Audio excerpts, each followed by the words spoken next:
Hello everyone. तो आप लोगों का एमटीएस का जो एग्ज़ाम है वो तो समाप्त हो चुका है।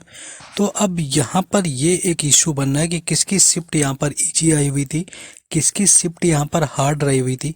देखिए, जब टोटल 66 यानी कि आपके 66 जो शिफ्ट हैं इनमें आपका एग्ज़ाम कंडक्ट हुआ है, तो सारी शिफ्ट तो कंपैरेटिवली याद रखना भी बड़ा मुश्किल होता है, लेकिन फिर भी मैंने कोशिश की हुई है क्योंकि ऑलमोस्ट मैंने सारी शिफ्टों का एनालिसिस करवाया हुआ है।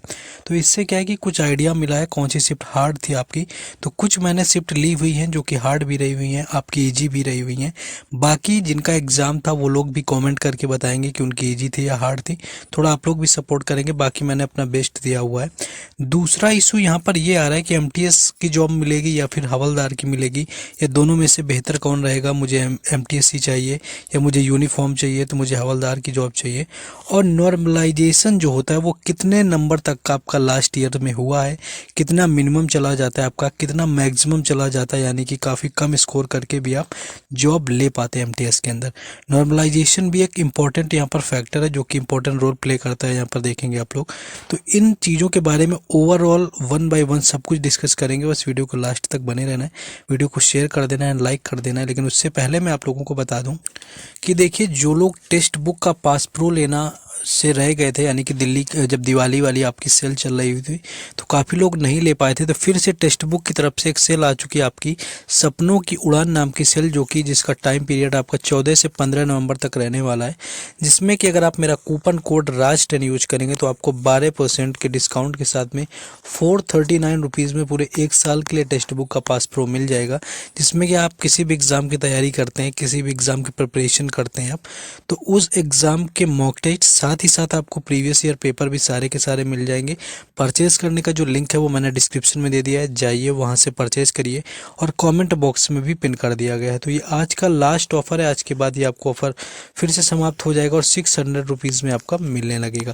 तो जाइए परचेज करिए, परचेज करने का लिंक डिस्क्रिप्शन में, मेरा कूपन कोड आपको राज10 है, डायरेक्ट लिंक भी दिया हुआ है, जाकर के आप लोग देख सकते हैं। आ जाते हैं अपने टॉपिक के ऊपर, जिस टॉपिक पर ये वीडियो करने वाले हैं। देखिए, सबसे पहला तो मैं यहाँ पर फैक्टर लेने वाला हूँ आपका, जो कि एमटीएस और हवलदार के बीच में डिफरेंस यहाँ पर रहने वाला है। देखिए, प्रमोशन की अगर मैं बात करूँ तो प्रमोशन में जो आपकी हवलदार की पोस्ट होती है, इसकी कंपैरेटिवली बात करें तो आपकी एमटीएस में जो प्रमोशन थोड़े जल्दी हो जाते हैं। आपका जो हवलदार की पोस्ट होती है इसमें जो आपका जो प्रमोशन प्रोसीजर होता है ये थोड़ा सा स्लो है, यानी कि लो रहता है। और वही एमटीएस में हवलदार की अपेक्षा आप देखेंगे तो थोड़ा ज़्यादा हो सकता है। यूनिफॉर्म के बारे में आपको पता ही है कि एमटीएस के अंदर आपको कोई भी यूनिफॉर्म नहीं मिलेगी, आप नॉर्मल फॉर्मल कपड़े पहनते हैं जो कि आपकी जॉब होती है। और बाकी हवलदार के अंदर एक आपको यूनिफॉर्म भी प्रोवाइड कराई जाती है, अच्छी खासी यूनिफॉर्म होती है, देखने में आपकी कांस्टेबल जैसी लगती है, जैसे कि यूपी पुलिस कांस्टेबल हो गया। टाइमिंग की अगर मैं बात करूं कि किस में है, तो एमटीएस के एग्ज़ाम में टाइमिंग आपकी फ़िक्स होती है और इसके अंदर आपको सैटरडे और संडे 2 दिन का ऑफ मिलता है। और वहीं अगर हवलदार की बात करें तो इसमें टाइमिंग फ़िक्स नहीं होती, कभी कभी आपकी ड्यूटी जो होती है वो नाइट में भी हो सकती है। तो ये आपके हवलदार की पोस्ट में, तो इसमें टाइमिंग भी पूरी तरह फिक्स नहीं होती है। तो यानी कि पढ़ाई करना अगर आप आगे की चाहते हैं तो एमटीएस आपके लिए बेहतर ऑप्शन है। वर्क की बात करें तो एमटीएस में आपको ऑफिस वर्क ही होता है, बाकी हवलदार में आपको फील्ड वर्क भी करना होता है, यानी कि फील्ड वर्क में भी आपको जाना पड़ता है। हॉलीडे की बात करें तो एमटीएस में थोड़ी सी छुट्टियां ज़्यादा मिल जाती हैं एज़ कम्पेयर टू आपके हवलदार, यानी कि हवलदार में जो छुट्टियां होती हैं वो थोड़ी कम होती हैं और एमटीएस में आपकी ज़्यादा मिलती है। सैलरी की वहीं मैं बात कर लूँ तो सैलरी आपकी एमटीएस में थोड़ी सी ज़्यादा हो जाती है और यहाँ पर आपकी थोड़ी सी हवलदार में कम रहती है। तो ये आपका एक डिफरेंस है। एसएससी एमटीएस के थ्रू आप एमटीएस में जाते हैं, या आपके क्या होता है कि आप एमटीएस ज्वाइन करते हैं, या फिर आप हवलदार की पोस्ट को ज्वाइन करते हैं। अब आ जाते हैं शिफ्ट को लेकर के।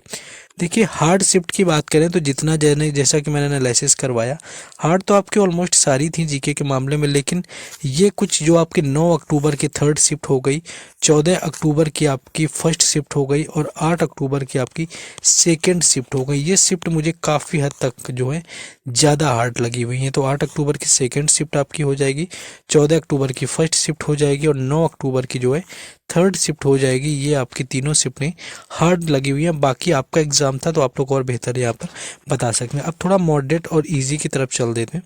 तो देखिए यहाँ पर मुझे 16 अक्टूबर की जो फर्स्ट शिफ्ट थी ये ईजी लगी, ये आपकी ईजी शिफ्ट पूछी गई थी। इसके साथ साथ 21 अक्टूबर की सेकंड शिफ्ट ये भी आपकी ईजी की कैटेगरी में आती है। और 17 अक्टूबर की जो सेकंड शिफ्ट थी ये थोड़ी सी मॉडरेट रही हुई थी। बाकी 13 यहाँ पर बात करूँ 13 नवंबर की सेकंड शिफ्ट तो ये भी जीके के मामले में ज़्यादा टफ नहीं थी, यानी कि एज कंपेयर कुछ जैसे कि शिफ्टें काफ़ी टफ पूछी गई उनसे ये काफ़ी ठीक ठाक रही हुई, तो ये भी आप लोग देख सकते हैं।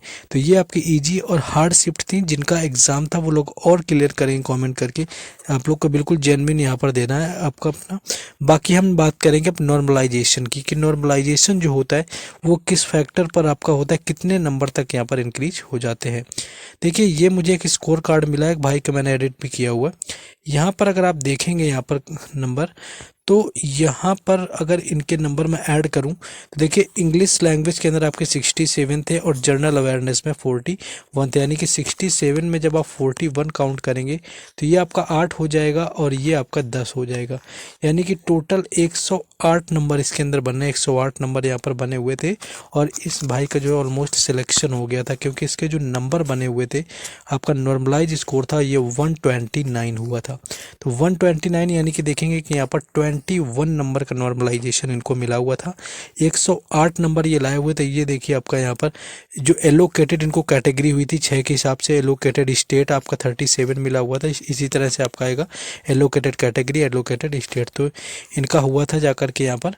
तो 129 बन गया था नॉर्मलाइज स्कोर, रॉ स्कोर था 108। तो समझ सकते हैं कि 21 नंबर का जो यहाँ पर इनको फैसला देखने को मिला हुआ था नॉर्मलाइजेशन के जरिए से।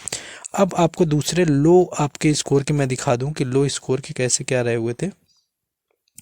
लो स्कोर की यहाँ पर मैं बात करूँ तो जनरल अवेयरनेस में यहाँ पर 15 आपके नंबर थे, और इंग्लिश की मैं बात करूँ तो यहाँ पर 59 नंबर थे।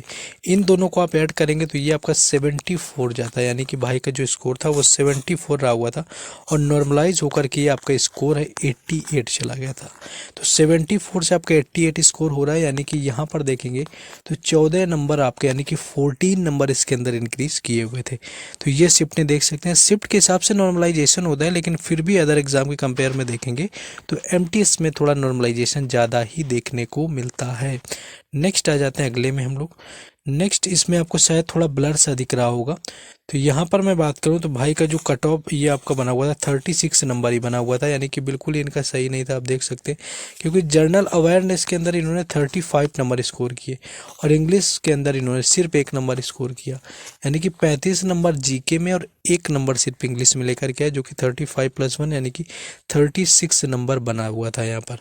और 36 से लेकर के इनका जो नॉर्मलाइज स्कोर हुआ था वो 55 हो गया था, और 55 आप देखेंगे तो ये 19 नंबर का इंक्रीज हुआ था, यानी कि कम भी नंबर लेकर के आए हैं, फिर भी इनका जो स्कोर है वो जा रहा है जाकर 59, यानी कि 19 नंबर इनके इंक्रीज यहाँ पर हो जाए। ये देखिए लोवेस्ट में भी मैंने आपको दिखा दिया कि लोवेस्ट में कितने अब आ जाते हैं अगले स्कोर कार्ड पर।